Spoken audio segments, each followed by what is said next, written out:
Muito bem. Bom, vamos começar aqui já com essa história aqui do Lulinha, né? Saíram novas mensagens. Lulinha aí tava com medo de dar, né? Porque eles, inclusive, ele e a Roberta estavam organizando uma viagem. A viagem ia custar R$100 mil por cabeça, né? E aí, na troca de mensagens, o Lulinha fala pra Roberta: olha, a gente tá se arriscando, melhor não. Eles sabiam que estavam fazendo bobagem, né? Sabiam que estavam cometendo crime, não erro, né, Lula? Coloca lá, abre aí. Muito bem, olha aí, ó. Mensagens recuperadas pela Polícia Federal mostram que Fábio Luiz Lula da Silva demonstrou preocupação com os custos de uma viagem à Europa que faria com a lobista Roberta Luxinger, sua sócia. Em conversa no dia 18 de janeiro de 24, o filho mais velho do presidente afirmou que os dois estariam se arriscando e sugeriu adiar o passeio. As informações aí trazidas pela Veja, o diálogo integra uma investigação que apura a atuação de Lulinha e Roberta junto a órgãos do governo federal por tráfico de influência, corrupção, organização criminosa e exploração de prestígio, além de lavagem de dinheiro, tá? Na conversa, a Roberta discutia os custos de uma viagem e chegou a estimar a despesa de R$100 mil. Lulinha, porém, demonstrou resistência diante do valor e questionou a conveniência de realizar o passeio naquele momento. Roberta, a gente está se arriscando. Não precisa. É só esperar uns poucos meses e poderemos fazer isso sem medo de nada. Tava com medo de quê, Lulinha? Com medo de quê? Em seguida ele acrescentou: então, meu amor. Opa! Oi, meu amor, meu bem, minha gerente, minha lobista favorita. Eu não tenho din-din, nem origem para isso. Origem, a gente sabe o que é. Não dá pra eu... Olha que coisa linda. Não dá pra eu gastar esse tanto agora. Qualquer M não tem explicação nenhuma. É isso. Ele sabia que se ele gastasse esse dinheiro, ostentasse desta maneira, ele poderia ser questionado e não teria como justificar o dinheiro, a origem do dinheiro. Segundo o relatório policial, a viagem discutida pelos dois incluía a Suíça. Vejam só, que coisa linda, né? Um abraço aí, Protógenes. A PF aponta que Roberta teria interesse em prospectar a abertura de contas bancárias no país. Liechtenstein também aparece nas apurações como um destino considerado pelo grupo, viu, Ari? Os caras são sofisticados, viu? O diálogo ocorreu em um período em que, segundo os investigadores, havia tratativas relacionadas a um projeto envolvendo a compra de insumos à base de canabidiol pelo governo federal. O negócio era de interesse do empresário Antônio Carlos Camilo Antunes, o careca do INSS. A preocupação manifestada por Lulinha chama a atenção dos investigados porque ele próprio relaciona o custo da viagem à necessidade de apresentar uma justificativa para os gastos. A PF utiliza as mensagens como parte do conjunto de elementos que embasam a investigação sobre a relação entre ele, Roberta e empresários. Opa, fecha aí. A mensagem, então, faz parte dessa apuração mais ampla, tá? De acordo com os investigadores, a análise do celular da Roberta indicaria que os envolvidos buscavam abrir portas dentro da administração pública, né? E a gente tem 3 inquéritos abertos em relação a isso. Cada um de um órgão. Vocês já sabem disso tudo, tá? E mais uma, para esse contexto maravilhoso, antes de eu rodar aqui com os nossos comentaristas. PF identifica operador financeiro. Opa, tem mais um personagem nessa história? Será que é parente, familiar de alguém ou amigo de alguém do núcleo do Lula? Vamos ver. Abre aí, inverte para nós. A PF identificou um operador financeiro que era usado pela lobista Roberta Luxinger para realizar saques em dinheiro vivo. Que maravilha. Uma das suspeitas é que o homem tenha pago passagem aérea para o filho mais velho de Lula. Passagens aéreas, né? Então aí, informação do Estadão. Luxinger e Lulinha são investigados aí no STF por tráfico, tal. Identificado como Ulisses Barbosa, o homem... Ulisses Barbosa, já ouvi esse nome, hein? O Barbosa, Barbosão. O homem também trabalhava como motorista. Em uma das conversas, Luxinger ordenou que Barbosa fizesse um depósito para uma agência de viagens usada por ela e por Lulinha. Deposita 50 mil nessa conta também, escreveu a lobista. Os investigadores da PF suspeitam que depósitos em dinheiro vivo eram utilizados para dificultar o rastreamento de despesas. A PF identificou que um desses pagamentos à agência coincidiu com uma viagem realizada por Roberta e Lulinha. A corporação já havia apontado suspeitas de que recursos de Luxinger foram usados para pagar uma agência de viagens utilizada por ele, por Lulinha, com base em relatórios de inteligência financeira. As mensagens encontradas agora no celular acrescentam novos elementos à apuração, tá? E aí a gente repete um pouquinho a história. Tem a menção ao empresário Kleber Ribas, né, daquela 3 Structure, né, 3S, que conseguiu contratos, tá, contratos aí importantes com o governo federal. Então, ao relatar a conversa com o Kleber para o Lulinha, ela diz: ô Fábio, agora acabou porque a casa por mês a gente gasta em torno de 100 mil. Então, assim, não vai mais dar para ter essas passagens. Quer dizer, ela aqui está falando de gastos, né, de casa. Provavelmente deve estar falando da casa de lobby que eles alugavam aqui no Lago Sul, em Brasília, uma casa também com aluguel de 30 mil reais, e que estava em nome, o aluguel estava em nome de um sujeito ligado aí às investigações investigações, foi testemunha lá das investigações do sítio de Atibaia. Então, assim, esse é o contexto dessas investigações. A cada momento a gente tem conhecimento de mais uma informação, mas fica claro para mim, Ari Alcântara, Bruna Torlai e Eli Vieira, um método muito conhecido, né, de nós todos, um método que tem a ver com você corromper autoridades, usar essa relação para conseguir contratos públicos na base da propina. Esse rebate, essa propina é paga na maioria das vezes em dinheiro vivo, sem rastreabilidade, e você opera isso através de pessoas ali, ou funcionários, assessores, às vezes até doleiros, para que você possa usar esse recurso e direcionar a quem de direito, sem deixar o rastro, a pegada digital ali, que poderia chamar a atenção das autoridades, especialmente da Receita Federal. Aliás, a Receita Federal ela tem esse dom, né? A Receita Federal tem o dom de identificar até assim, tipo, reembolso errado de despesa com dentista que uma pessoa comum às vezes vai lá fazer a declaração, coloca lá o reembolso. Ela tem esse dom de identificar isso, mas não identifica bilhões, né, que circulam nas contas desses esquemas de corrupção. É uma coisa linda. Bruna Torlai. Sabe o que me chama atenção, Cláudio, nessa história, em especial nesse áudio? O que me chama atenção é o quanto que a educação do Lulinha fica clara por essas conversas. O Lulinha é o Lula. Então, a maneira como o Lulinha lida com desvio de dinheiro, saque ao Estado, uso de algo que não lhe pertence, é assim, podemos fazer tudo, contanto que a gente não deixe rastro. O problema não é roubar aposentado, o problema não é corromper instituições, o problema é dar na cara, o problema é deixar pistas. Isso é Lula. Eu tô falando isso porque muita gente tem dito, ai, puxa vida, né, que horror esses crimes do Lulinha, mas, na verdade, coitado do pai, o pai não tem nada a ver com isso. Não, o pai ensinou. Só quero deixar isso claro aqui.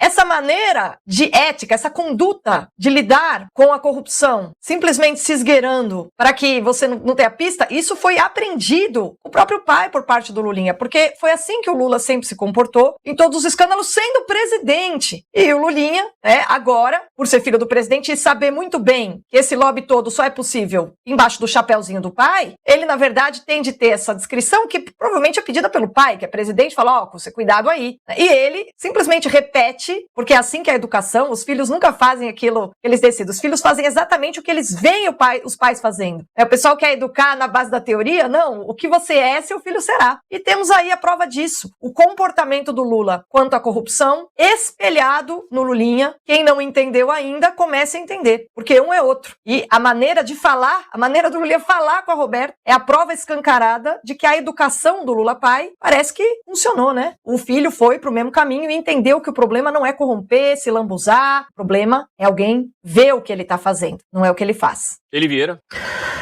Pois é, eu acho que a lição que a gente tem desses vazamentos diários agora, né, Cláudia, é que a moral só vai melhorar quando parar as tentativas de obstrução de justiça pararem. Eu vou ler aqui a explicação, não é bem uma explicação, mas a resposta para o Poder 360 da defesa do Lulinha. Eles disseram que essas mensagens, né, mostram só uma preocupação absolutamente sincera do Lulinha com a exploração indevida e fora de contexto de uma viagem entre amigos. Bem, viagem entre amigos em que o orçamento era 100 mil para cada. Continua o advogado Marco Aurélio de Carvalho, que defende o Lulinha. E ao que parece, ele está correto, que é exatamente o que está acontecendo com o vazamento criminoso e clandestino de mensagens cuja autenticidade nem sequer nós podemos atestar. Bem, se ele acha que é mentira, que, né, enfim, antes ele estava aceitando, agora inventa que é uma forma de insinuar que é falso sem dizer diretamente, né?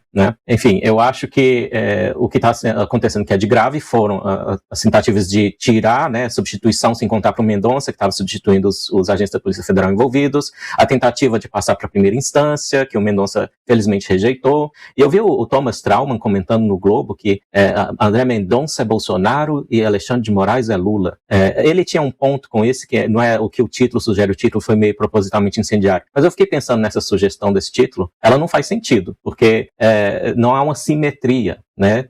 O Moraes, ele viola a Constituição no que ele faz, um contumaz violador, né? Um dos pilares do regime de exceção que a gente está vivendo. O Mendonça, como você disse, Cláudio, está fazendo tudo by the book, né? De acordo com as regras, né? Inclusive, ao rejeitar que o Lulinha fosse, que a denúncia contra o Lulinha fosse para a primeira instância, ele citou quem? Jurisprudência do Alexandre de Moraes. Pode ser a coisa que ele mais chegou perto de violar regras e ignorar as regras foi essa, porque o Alexandre de Moraes é essa fonte interminável de abusos e exceções, né? Agora, os vazamentos são estratégicos e fazem sentido, porque o regime está tentando conter, está tentando estancar a sangria para reeleger Lula. Então, meus parabéns aos que estão vazando, é isso mesmo, faz parte da estratégia. Enquanto houver tentativa de obstrução de justiça, tem que ter vazamento. Ari Alcântara. Ela teima em não parar. Por quê? Porque nós estamos trazendo a público, à população em geral, uma permissividade da República, uma promiscuidade dentro da República. Já não se trata mais nem de se é 100 mil, se é 100 milhões. É a forma como a República e o bem público é tratado, como a causa pública é tratada. Observe a origem dessas investigações. A origem dessas investigações nasce de descontos fraudulentos em contas de aposentados. Pouquinho dinheiro. Eu fui descontado, o meu desconto foi de R$700. Agora imagine R$700 para uma pessoa que ganha salário mínimo. É grande. E foram milhões. Este inquérito começa nisso aí. A CPMI começa nesse ponto. E no meio disso nós vamos descobrindo que existe um grupo, eu vou chamar de uma quadrilha, que procura se imiscuir nas causas públicas, como concorrências, pagamentos, etc., para criar vantagem, para se aproveitar. E utilizando quem? A família do presidente. E isto é público, torna-se público e notório. Todo mundo sabe. Eu brinco até, o meu cachorro lá no Canil, em Brasília, sabe disso. Como lobista que se apresenta e que pela figura pública que ela mostra, nem qualificada é. Então, nós temos a República na lama, é baixo nível. Não está discutindo os valores, está discutindo o que eu já dizia ontem, é a moral, é o mal, porque quem rouba uma carteira de um maço de cigarro tem a mesma sensação de furto, de tirar algo de alguém, de quem rouba 10 bilhões. Não é o montante, é a atitude de desprezo com a coisa pública, desprezo com a cerimônia do cargo. O presidente da República é composto de todo um cerimonial, de todo um conjunto de protocolos, porque ele não é ele é a nação brasileira que se formou, de todos os brasileiros, do mais pobre aos mais ricos. Então, o presidente da República representa a nação. O servidor público serve a nação. Nós não podemos desmoralizar a nação brasileira não é desmoralizável. Então, isto tem que ser tratado com esse tipo de atitude. Moral, decoro, comportamentos. Você não pode ter um filho de presidente associado a qualquer lobby, conduzido ou não. O presidente, ante a suspeita, já deveria ter renunciado ao cargo, respeitando a nação. Ele deve respeito à nação. Ele não é ele. E é isso que nós temos que entender. As mensagens, o processo está aí. E ele começa, observem aonde, eu vou repetir, ele começa uma investigação sobre desconto de pequenas quantias na folha de aposentados, em nome de sindicatos não existentes. E se descobre que no meio disso existe uma trama de lavagem de dinheiro, de lobbies escusos, que chega inclusive a bilhões numa fraude bancária. E tudo isso passa como se fosse nada. Como uma questão como o advogado do Lulinha, aliás, como um bom advogado minimiza. Nós não podemos tratar isso com esta forma exclusivamente jurídica. Isso é uma questão moral. É a moral do país. É a moral de cada um. É a moral de cada um de nós que vai repreender um filho. Ari, você tocar nesse ponto, eu acho que é muito importante, porque a gente tem percebido que se naturalizou você ter o sujeito atuando nas franjas do Estado, filho do presidente da República, fazendo negócios nas franjas do Estado. E se naturalizou com apoio dessa mídia vagabunda. E a gente está perdendo os parâmetros daquilo que se pode, daquilo que se deve, daquilo que não se pode, daquilo que não se deve. Existem questões, quando a gente trata da coisa pública, existem questões que são legais, mas existem questões que são morais. Quando você tem um presidente da República chamando no seu gabinete uma lobista, uma pessoa que nunca fez nada de produtivo na vida. Ela diz que quando era casada com o Protósio fazia programas sociais.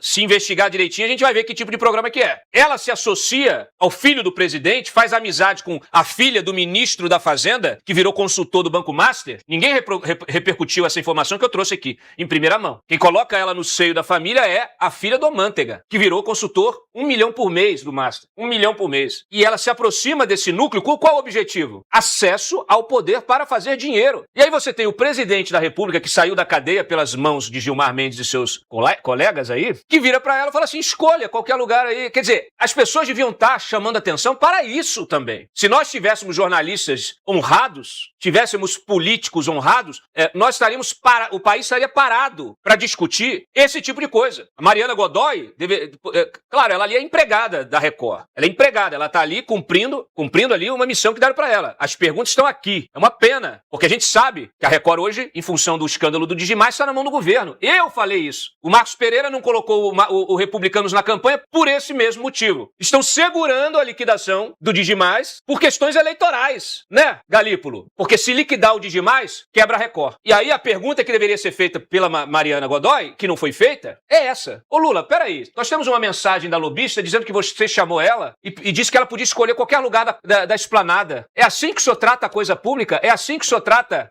os impostos pagos pelo cidadão com dinheiro do seu suor, do seu sangue? Qualquer pessoa desqualificada pode ocupar qualquer cargo, desde que ela esteja alinhada com o seu objetivo político, desde que ela tenha visitado você na cadeia? Porque a Janja é sua mulher, primeira-dama, e a história mostra que essa relação se construiu na cadeia. O Marcola, que não era ninguém conhecia essa figura, um garoto de recados, que virou chefe de gabinete porque o visitava na cadeia. O seu gabinete presidencial, aliás, se a gente começar a pegar os nomes todos, eram todos aqueles petistas que ganharam relevância, que nunca ninguém, não tinha nem história no PT. É uma gente que só ganhou relevância e confiança sua porque o visitou na cadeia. Então esse é o parâmetro? Fidelidade canina e escrúpulos zero? Essa é a pergunta que eu faria em rede nacional para o Lula. Aliás, eu faria algumas respostas também para Renata Vasconcelos ontem para as perguntas que ela fez para o Zema. Infelizmente, o Zema muito mal preparado, e dava para jogar, para desmontar todas aquelas perguntas ali bestas desses jornalistas que são os âncoras nacionais, são as estrelas do jornalismo brasileiro. Percebam como é que funciona o sistema. Eu queria ver alguém perguntar isso em rede nacional para o Lula, que ele pudesse responder. Quando ele fala,